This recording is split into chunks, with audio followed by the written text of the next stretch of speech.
पूज्याय राघवेंद्राय सत्यधर्मरताय च भजतां कल्पवृक्ष नमतां कामधेनु ಶ್ರೀ ಗುರು ರಾಘವೇಂದ್ರ ಸ್ವಾಮಿ ಎಲ್ಲರನ್ನೂ ಕಾಪಾಡಪ್ಪ ತಂದೆ. ಸರ್ವೇ ಜನ ಸುಖಿನೋ ಭವಂತು. ಮೊದಲಿಗೆ ಒಂದು ಪಾತ್ರೆ ಇಟ್ಕೊಂಡು ಓಕೆ ಇದರಲ್ಲಿ ಶೇಂಗಾ ಹಾಕೋಬೇಕು. ಇದಂದರೆ ಇದಕ್ಕೆ ಮೇನ್ ಇಂಗ್ರೀಡಿಯೆಂಟ್ ಶೇಂಗಾ ಆಗಿರೋದ್ರಿಂದ ಶೇಂಗಾ ಹಾಕೋಬೇಕು. ಹುರ್ಕೊಳ್ಳೋಣ ಶೇಂಗಾನ ನೀಟಾಗಿ. ಮೊದಲಿನ ಥರ ಇಲ್ಲ ಇವಾಗ ಶೇಂಗಾ ಸ್ವಲ್ಪ ಒಳಗೆಲ್ಲ ಹಸಿ ಹಸಿ ಇರುತ್ತೆ, ನೀಟಾಗಿ ಒಣಗಿಸಿರಲ್ಲ, ಹಾಗಾಗಿ ಸ್ವಲ್ಪ ಹುರ್ಕೋಬೇಕು. ಹುರ್ಕೊಂಡು ಹಸಿ ವಾಸನೆ ಹೋಗಬೇಕು, ಹಾಗೂ ಸಿಪ್ಪೆ ಎಲ್ಲ ಬಿಡಬೇಕು, ಆ ರೀತಿ ಹುರ್ಕೋಬೇಕು. ಓಕೆ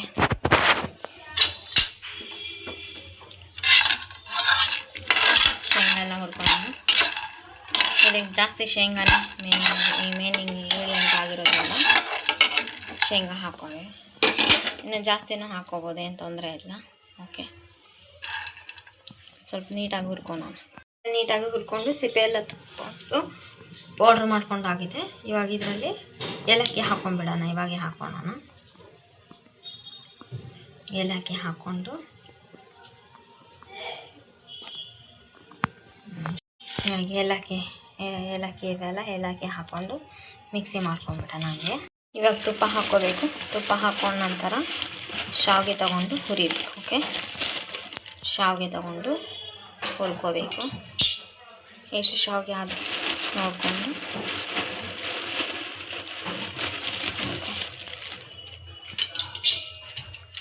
ಇದನ್ನು ಸ್ವಲ್ಪ ಗೋಲ್ಡನ್ ಬ್ರೌನ್ ಆಗೋವರೆಗೂ ಬಿಸಿ ಮಾಡ್ಕೋಬೇಕು. ಓಕೆ ಗೋಲ್ಡನ್ ಬ್ರೌನ್ ಆಗೋವರೆಗೂ ಸ್ವಲ್ಪ ಹುರ್ಕೋಬೇಕು ತುಪ್ಪದಲ್ಲಿ. ಓಕೆ ಇನ್ನೂ ಸ್ವಲ್ಪ ತುಪ್ಪ ಬೇಕಂದರೆ ಹಾಕ್ಕೋಬೋದು. ಇನ್ನೂ ಸ್ವಲ್ಪ ಹುರ್ಕೊಂಡು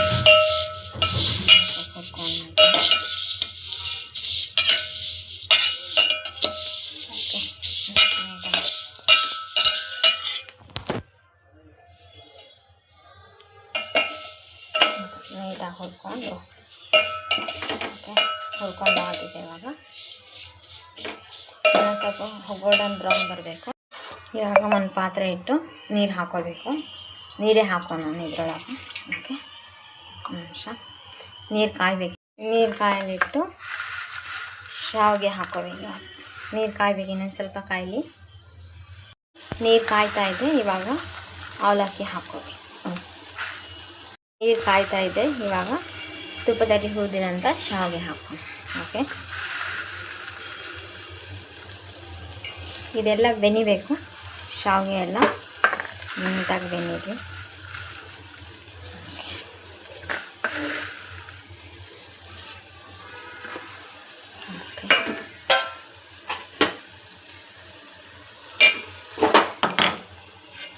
ಇದೆಲ್ಲ ಬೆನಿಬೇಕು ಶಾವಿಗೆ ಎಲ್ಲ. ಬೆನಿಲಿ ಇದಿಷ್ಟೇ ಇರಬೇಕು. ನೀರಿನ ಅಂಶ ಎಲ್ಲ ಏನು ಬೇಕಾಗಿಲ್ಲ ಇದಕ್ಕೆ. ಓಕೆ ಅದಕ್ಕೂ ಮುಂಚೆ ಸ್ವೀಟ್ ಸಕ್ಕರೆ ಅಥವಾ ಬೆಲ್ಲ ಹಾಕಬೇಕು. ಅದಕ್ಕೂ ಮುಂಚೆ ಒಂದು ಇದು ಹಾಕಬೇಕು ಪೌಡ್ರು. ಇದೇನಂತಂದರೆ ಶೇಂಗಾ ಮತ್ತು ಏಲಕ್ಕಿ ಅಷ್ಟೇ. ಶೇಂಗಾ ನೀಟಾಗಿ ಹುರ್ಕೊಂಡು ಪೌಡ್ರ್ ಮಾಡಿದ್ದು, ನೆಕ್ಸ್ಟ್ ಏಲಕ್ಕಿನ ಅದರೊಳಗೆ ಹಾಕಿ ಪೌಡ್ರ್ ಮಾಡ್ಕೊಂಡಿದ್ದು ಅಂಥದ್ದು ಹಾಕು. ಓಕೆ ಇವಾಗ ಹಾಕೋಣ. ಇವಾಗ ಹಾಕ್ಕೊಂಡಾಗಿದೆ. ಬೆಲ್ಲ ತೊಗೋಬೇಕು. ಬೆಲ್ಲ ತೊಗೊಂಡಿದ್ದೀನಿ. ಬೆಲ್ಲನ ಪೌಡ್ರ್ ಮಾಡಿ ಹಾಕೋಬೇಕು ಅದಕ್ಕೆ. ಇವಾಗ ಬೆಲ್ಲ ಹಾಕಾಗಿದೆ. ಬೆಲ್ಲ ನೀಟಾಗಿ ಮಿಕ್ಸ್ ಮಾಡ್ಕೋಬೇಕು. ಇದರಲ್ಲಿ ಜಾಸ್ತಿ ನೀರೇನು ಹಾಕೋದೇನು ಬೇಡ, ಖೀರ್ ಥರ ಇರೋದು ಬೇಡ, ಇದು ಹಿಂಗೆ ಇರಬೇಕು. ಓಕೆ ನೀಟಾಗಿ ಮಿಕ್ಸ್ ಮಾಡಿ. ಓಕೆ ಇವಾಗ ಇನ್ನು ಸ್ವಲ್ಪ ಬೆಲ್ಲ ಎಲ್ಲ ಕರಗಬೇಕು. ಇದರಲ್ಲಿ ಜಾಸ್ತಿ ನೀರಿನ ಅಂಶ ಎಲ್ಲ ಬೇಡ, ಹಾಗೆ ಇರಲಿ. ಇದು ಹಾಗೆ ಇರಬೇಕಿದು. Please like, share, comment, subscribe. Thanks for watching my channel. Just 4 ingredients. ಹಾಲನ್ನು ಹಾಕಿಟ್ಟೆ ಅದಕ್ಕೆ. ಜಸ್ಟ್ 4 ಇಂಗ್ರೀಡಿಯೆಂಟಿಂದನೂ ಇದು ಒಂದು ರುಚಿಕರವಾಗಿರುವಂಥ ಶಾವಿಗೆ ಖೀರ್ ಮಾಡ್ಕೋಬೇಕು. Very tasty and easy healthy recipe ಇದು. ಯಾಕಂದರೆ ಇದು ಗೋಡಂಬಿ, ದ್ರಾಕ್ಷಿ ಆ ಥರ ಎಲ್ಲ ಏನು ನೆಸೆಸಿಟಿ ಇಲ್ಲ. ಇದು ಜಸ್ಟ್ ಫಾರ್ ಡೆಕೋರೇಷನ್ಗೆ ಇಟ್ಟಿರೋದು. ಇದರಲ್ಲಿ ಜಸ್ಟ್ 4 ಇಂಗ್ರೀಡಿಯೆಂಟ್ ಇದೆ. ಒಂದು ಶಾವಿಗೆ, ಇನ್ನೊಂದು ಬೆಲ್ಲ ಹಾಗೂ ಏಲಕ್ಕಿ ಹಾಗೂ ಶೇಂಗಾ. 4 ಪದಾರ್ಥ.